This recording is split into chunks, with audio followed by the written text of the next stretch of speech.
DR అంటాడేమో అని ఒక doubt కూడా వస్తున్నటువంటి పరిస్థితి ఉంది. గతంలో ముఖ్యమంత్రి చంద్రబాబు నాయుడు ఉన్నప్పుడు అంతలా అంటూ ఉండేవాడు. అంటే ఇప్పుడు అంటున్నాడా? మీకు తెలుసు దానికి అదేంటో తెలుసా?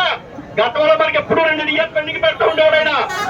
గతంలో ఎప్పుడు కూడా 2 డిఆర్ పెండింగ్ పెడతా ఉండేవాడు. 3వ డిఆర్ సెంట్రల్ గవర్నమెంట్ ఇచ్చినట్టే మన జేఏసీ అంటే 1 డిఆర్ ఇచ్చేవాడు, 2 మాత్రం స్టాండర్డ్. ఇప్పుడు అందుకే అనట్లేదు 2 డిఆర్ కాదురా బాబు, ఎన్ని డిఆర్ అయినా పెండింగ్ అలాగే ఉంటాయని చెప్పి జగన్మోహన్ రెడ్డి ఇలాగే అన్నాడు. మొత్తం ఏమీ లేదని చెప్పి తోసేసాడు. సో ఆయన కూడా తోసేయడానికే సిద్ధంగా ఉన్నాడు. ఆ విధంగా మనకి పిఆర్సీ కాలం 5 సంవత్సరాల కాలం అయితే 2023 జూలై 1 నుంచి అమలవలసి వస్తే ఇవాళ ఆగస్టు 1 వచ్చేసాం. 2 సంవత్సరాల 1 నెల కాలం ఈ రోజు మనం అనుభవించాల్సిన పిఆర్సీ కాలం వృధా అయిపోయింది. నువ్వు ఇంకా పిఆర్సీ కమిషన్ వేయలేదు. ఎప్పుడు కమిషన్ వేస్తావు, ఎప్పుడు ఐఆర్ ఇస్తావు, ఎప్పుడు పిఆర్సీ అమలు చేస్తావు? ఇంకా 3 సంవత్సరాల కాలం ఉంది.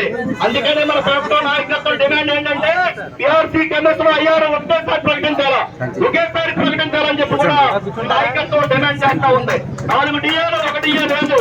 సరెండర్ లీవ్లు చాలా మంది సరెండర్ లీవ్లు అడుగుతూ ఉన్నారు. 3 సంవత్సరాల క్రితం పెట్టుకున్నాను సార్ అని చెప్పి. 3 సంవత్సరాలు పెట్టుకున్న దగ్గర దానికి ఇన్కమ్ ట్యాక్స్ కూడా కట్టేశాం.